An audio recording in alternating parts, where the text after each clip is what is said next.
Hello दोस्तों, मैं Lalu Yadav official academy में फिर से एक बार स्वागत करता हूं। दोस्तों, आज का जो सेशन है, बिहार की नदियों के बारे में बात करेंगे।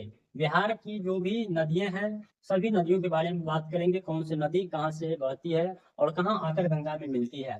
तो एक चीज बताइए, आप जब बिहार की नदियां के बारे में बात करेंगे तो सबसे पहले गंगा नदी की चर्चा होंगी, क्योंकि गंगा नदी जो है बिहार के बीचों बीच होकर बहती है। ठीक है। चलिए, गंगा नदी का पहले जो है उद्गम स्थल जानते हैं कहाँ है। बिहार का बिहार में आने से पहले गंगा नदी का उद्गम स्थल जानते हैं कहाँ है। तो गंगोत्री ग्लेशियर, गंगोत्री गंगोत्री ग्लेशियर से जो है गंगा नदी निकलती है और इधर से अलकनंदा आती है। गंगा नदी जो है अभी नहीं कहलाएगा जब तक भागीरथी नदी आएगा और अलकनंदा नदी मिलेगा तो देव प्रयाग में आकर क्या करेगा, दोनों नदी मिलेगा। जब देव प्रयाग में आकर दोनों नदी मिलते हैं और आगे बढ़ते हैं मैदानी भाग में, तब गंगा नदी कहलाता है। और गंगा नदी का सबसे बड़ी सहायक नदी जो है यमुना नदी है। यमुना नदी सबसे बड़ी सहायक नदी है। चलिए, गंगा नदी जब बिहार में प्रवेश करता है तो बक्सर से प्रवेश करता है। कहाँ से प्रवेश करता है? बक्सर से। बक्सर के चौसा से बक्सर के चौसा से प्रवेश करता है और जो है यहाँ पे कटिहार कटिहार से जो है पश्चिम बंगाल यानी झारखंड होते हुए बंगाल की खाड़ी में गिरती है। आप लोगों को पता होंगे कि गंगा नदी का कुल लंबाई गंगा नदी की कुल लंबाई कितना है? 2525 किलोमीटर। 25 से 25 किलोमीटर गंगा नदी की कुल लंबाई है, जिसमें बिहार में बिहार में जो है इसकी कुल लंबाई 445 किलोमीटर है। 445 किलोमीटर है। और बिहार के पटना में जो है यह 99 किलोमीटर, मतलब 99 किलोमीटर बहती है। कितना बहती है? 99 किलोमीटर गंगा नदी बहती है। चलिए, सबसे पहले उत्तरी भाग में जो भी नदियां हैं उसके बारे में चर्चा करते हैं।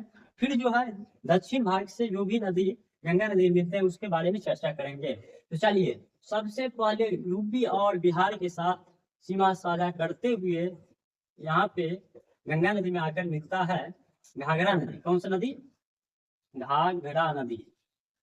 घाघरा नदी, इसका उद्गम स्थान तिब्बत है। कहाँ है?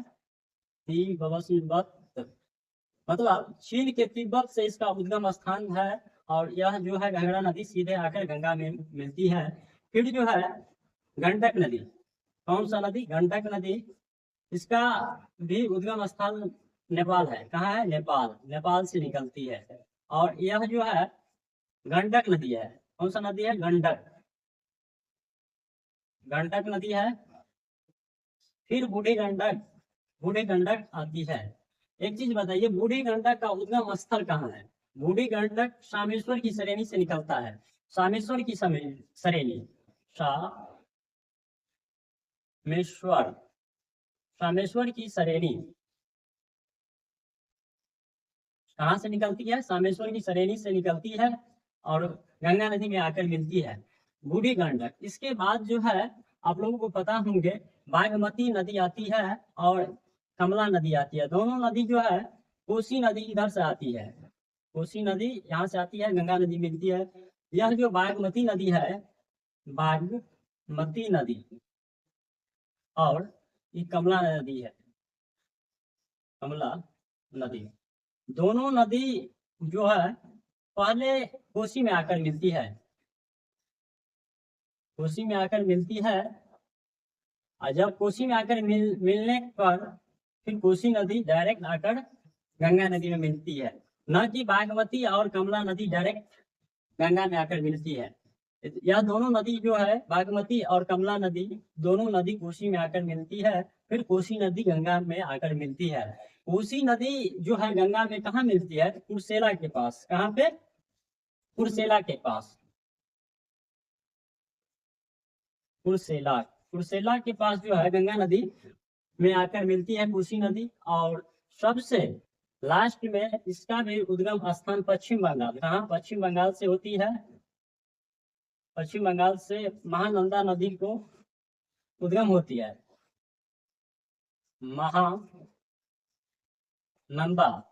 महानंदा नदी, महानंदा नदी का उद्गम स्थान पश्चिम बंगाल से होती है और यह जो है कटिहार के पास आकर पश्चिम बंगाल के कुछ हिस्से में आकर ये जो है मिलती है और गंगा नदी से मिल जाती है।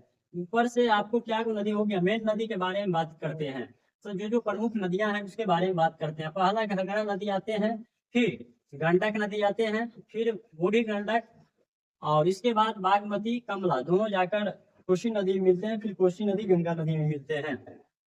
फिर आपको जो है पश्चिम बंगाल से जो मतलब उद्गम होते हैं और महानदी, महानंदा नदी और कहाँ आती है? कटिहार में आकर गंगा नदी से मिलते हैं। कुल बात करें तो आप लोगों को क्वेश्चन इस प्रकार बनेंगे, कहेगा उत्तर में जो भी नदियां हैं उसका क्रम में आप लोग व्यवस्थित कीजिए। तो कैसे कीजिएगा? मतलब कहेगा मतलब पूरा पश्चिम, चाहे कहेगा पश्चिम से पूरब की ओर मतलब क्रमबद्ध तरीके से व्यवस्थित कीजिए या पश्चिम से पूरब की ओर। तो क्या कीजिएगा, अगर पश्चिम से पूरब की ओर अगर कहे तो सबसे पहले आप घाघरा नदी को लेंगे, फिर गंडक नदी को लेंगे, फिर क्या करेंगे, बूढ़ी गंडक को लेंगे, इसके बाद जो है बागमती, फिर कमला, इसके बाद कोसी, फिर महानंदा नदी। इस प्रकार से सारे नदी को व्यवस्थित ढंग से सजाएंगे। और एक चीज बताएंगे और क्वेश्चन आएगा इस पे, घाघरा नदी पे कौन से नदी उत्तर से आ रही है जो गंगा नदी में मिल रही है, जो कि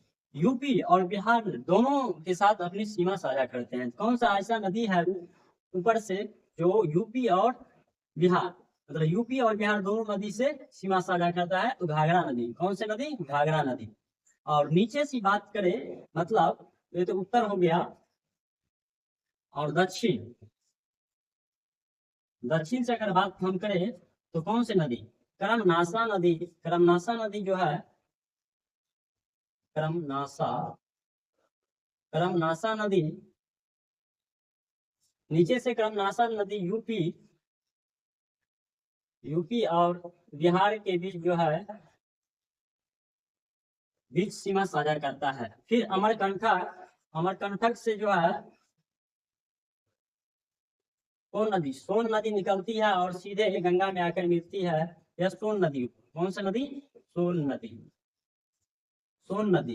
पहले करमनासा नदी यूपी और बिहार के साथ सीमा साझा करते हुए गंगा नदी के चौसा में जाकर ये भी मिलती है। फिर जो है अमरकंटक से निकलती है सोन नदी, अमरकंटक से निकलती है सोन नदी और कहाँ आकर मिलती है? तो यह गंगा नदी में मिलती है। ठीक है। फिर जो है पुनपुन नदी जो है सीधे गंगा में आकर नहीं मिलती है, क्योंकि इससे पहले आपको निरंजना नदी और मोहना नदी दोनों मिलती है तो फाल्गु नदी का निर्माण होती है, और फाल्गु नदी सीधे जाकर गंगा में मिलती है। फाल्गु नदी या तो पुनपुन नदी हो गया, पुनपुन नदी सीधे गंगा में नहीं मिलती है। पुनपुन नदी पहले फाल्गु नदी में मिलती है और फिर फाल्गु नदी डायरेक्ट गंगा में मिलती है। इससे पहले निरंजना नदी और मोहना नदी दोनों नदी जो मिलती है तो फाल्गु नदी का निर्माण होता है, फिर फाल्गु नदी जाकर सीधे गंगा में मिलती है। इसके बाद जो है किउल नदी है, क्या है? जमुई से निकलती है, जमुई से निकलती है किउल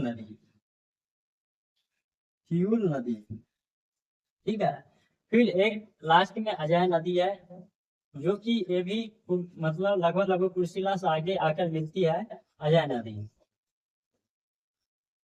तो आपस में बात करें तो इस मतलब दक्षिण से करमनासा नदी, सोन नदी, पुनपुन नदी या फाल्गु नदी का ये दोनों सबका संगम है। तो करमनासा, सोन, पुनपुन, किउल और अजय, यह 4-5 नदी है जो कि इम्पोर्टेंट है, दक्षिण से आपको गंगा में मिलते हैं। और इसका क्रम भी मतलब जो है आप लोग कर सकते हैं, बना सकते हैं अपने हिसाब से, क्योंकि यह तो आपको पश्चिम से लेकर और पूरब की ओर जिस प्रकार से नदी को दर्शाए गए हैं उस प्रकार से आप जो है व्यवस्थित कर सकते हैं। और इस पे बहुत सारे प्रश्न और करवाएंगे। आप लोगों को कुछ कुछ डाटा है, पटना में गंगा नदी का कितना है और गंगा की कुल लंबाई कितना है, तो 2525। जैसे कि बिहार में कुल लंबाई कितना है गंगा नदी का, तो 445। पटना में कितना है, 99 किलोमीटर। यह सारे डाटा को आप लोग अच्छे से ध्यान में रखेंगे। Thank you.